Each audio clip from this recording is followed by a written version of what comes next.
වෙනද වගේම ගොඩක් ආදරෙන් මමිස් කිචන් කෝන් එකට ඔයගොල්ලෝ අදත් මම පිළිගන්නවා. අද මම ඔයගොල්ලන්ට කියලා දෙන්න යන්නේ කුකුල්මස් වලින් රස කෑමක් හදාගන්න හැටි. අපි ඉක්මනට හදාගන්නේ කොහොමද කියලා බලමු. මේකට මුලින්ම ඕන කරන්නේ ඉඟුරු කෑල්ලක්. ඔන්න මම දැන් මේකටම සුදු ලුණු දාගන්නවා. මෙතනදී කොළ කොච්චි, රතු කොච්චි දෙවර්ගෙම දාගත්තා. ඊට පස්සේ දාගත්තේ බී ලුණු භාගයක්. දැන් දාගන්නේ කුඩු කරගත්ත ගම්මිරිස්.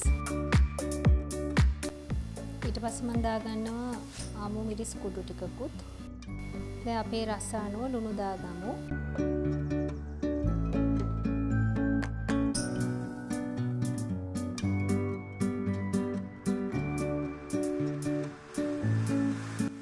ඔන්න මම දැන් තක්කාලි පියුරු ටිකකුත් දාගන්නවා මේකටම.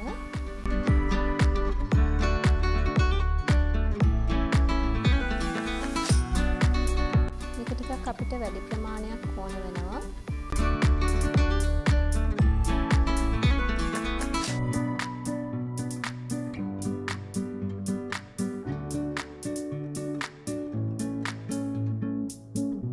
මේ ඔක්කොම ටික දාලා අපි බ්ලෙන්ඩ් කරගන්නවා හොඳ thick sauce එකක් එන විදිහට.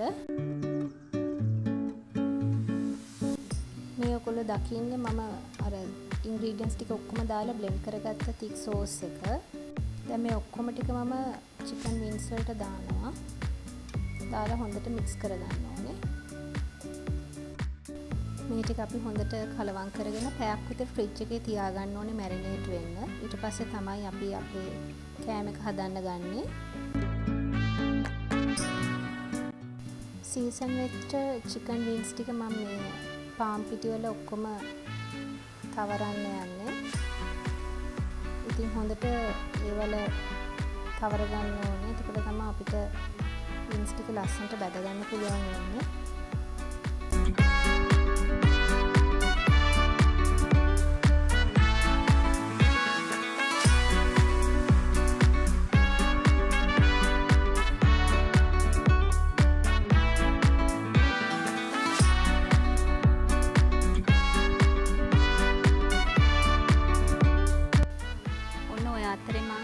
පෑන් එකට තෙල් ටිකක් දාලා තෙල් එක හොඳට රත් කරගන්න යන්නේ. මීඩියම් හීට් එකක රත් වෙච්ච තෙල් එකට මම දැන් මගේ chicken wings ටික දාගන්නවා. ඊට පස්සේ මේක හොඳට බැද ගන්න ඕනේ. මෙතනදී අපි මතක් කරගන්න ඕන දෙයක් තමයි මේ wings ටික යට විනාඩි 4ක් විතර බැද්දට පස්සේ තමයි අපි උඩ යට මාරු කරගන්නේ. නැත්නම් අපි තවරගත්ත පිටි ටික ඔක්කොම තෙල් එක්ක දිය වෙලා යනවා. දැන් ඔන්න මම මේක ආයේ අනිත් පැත්ත හරව ගන්නවා. යට පැත්ත හොඳට බැදිලා තියෙන නිසා. මේ විදිහට කොහොම හරි විනාඩි 15ක් විතර මේ වින්ස් ටික අපි බැද ගන්න ඕනේ.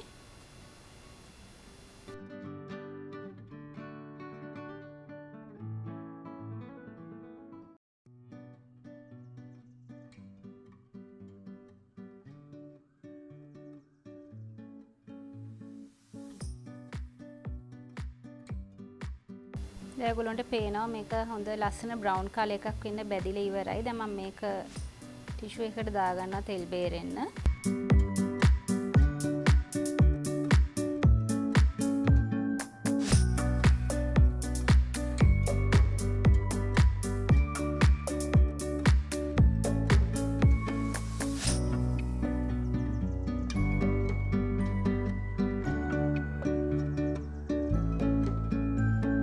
දැන් ආයේ අපි පෑන් එකක් රත් කරගෙන මේකට අපි හදාගත්ත සෝස් එක දාගන්න යන්නේ. ඒකට මුලින් මම කරන්නේ බටර් ටිකක් දාගන්න එක.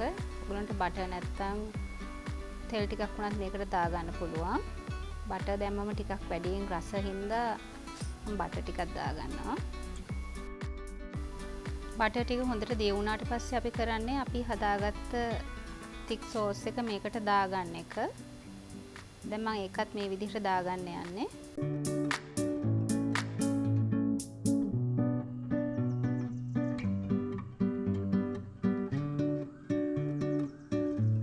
දැන් අපි මේක විනාඩි 2ක් 3ක් විතර හොඳට මික්ස් කරගන්න ඕනේ. දැන් ඊට පස්සේ මම දාගන්නේ ටොමැටෝ සෝස් ටිකක්.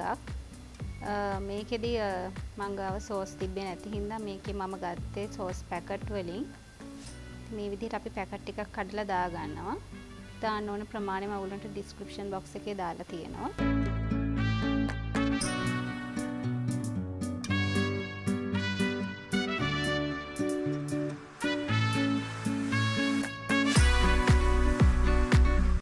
හොඳට මික්ස් කරන ගමන් එක වෙලාවෙම සෝස් දාන්න නැතුව මම පොඩ තමයි සෝස් ටික දාගත්තේ. දැන් ඔයගලන්ට පේනවා මේක හොඳ තික් ග්‍රේවි එකක් වගේ ඇවිල්ලා තියෙනවා. ඉතින් අන්න ඒ විදිහට එනකන් අපි මේක හදා ගන්න ඕනේ. ඊට පස්සේ මම දා ගන්නවා රස අනු ලුණු. දැන් අපි ලුණු ටිකත් හොඳට කලවම් කරගමු. මේකටම දැන් මම සෝය සෝස් ටිකකුත් දා ගන්නවා. මෙන්න මේකෙන් තමයි අපේ වින්ස් එක ගොඩක් රස වෙන්නේ. ඉතින් මම මේකට දාගත්තේ මී පැණි. ඉතින් ඔයගලන්ට මී පැණි නැත්තම් සීනි දා ගන්න පුළුවන්. සමහර අය ගෝල්ඩන් සිරප්පුත් මේකට දා ගන්නවා. දැන් අපි පැදගත්ත වින්ස් ටික මේකට දාමු. මේ විදිහට දාලා හොඳට මික්ස් කරගන්න ඕනේ. ඉතින් මම ලිප ඔෆ් කරගෙන නෑ. ඔයගලන්ට පේනවා තාම ලිප ඔන් එකේ තියෙන්නේ. ඉතින් මේ ටික හොඳට එකතු වෙනකම් වින්ස් වලට අපේ හදාගත්ත සෝස් එක විනාඩි 10ක් විතර තියාගන්න ඕනේ මේ විදිහට ලිපේ. දැන් මම චිකන් වින්ස් ටික හදාගෙන ඉවරයි. මේ විදිහට මම සර්ව් කරගන්න යන්නේ ඩිෂ් එකකට. ඉතින් ලොකු ගාණක් දෙන්න වෙනවා අපි චිකන් වින්ස් ටිකක් ගෙදර හදාගන්න නැතුව පිටින් ගන්න ගියොත්. ඉතින් ඔයගොල්ලොත් හදලා බලන්න කොහොමද කියලා. ආයෙ රස රෙසිපි එකක් අරන් එනකම් ඔයගොල්ලන්ට සුබ දවසක්.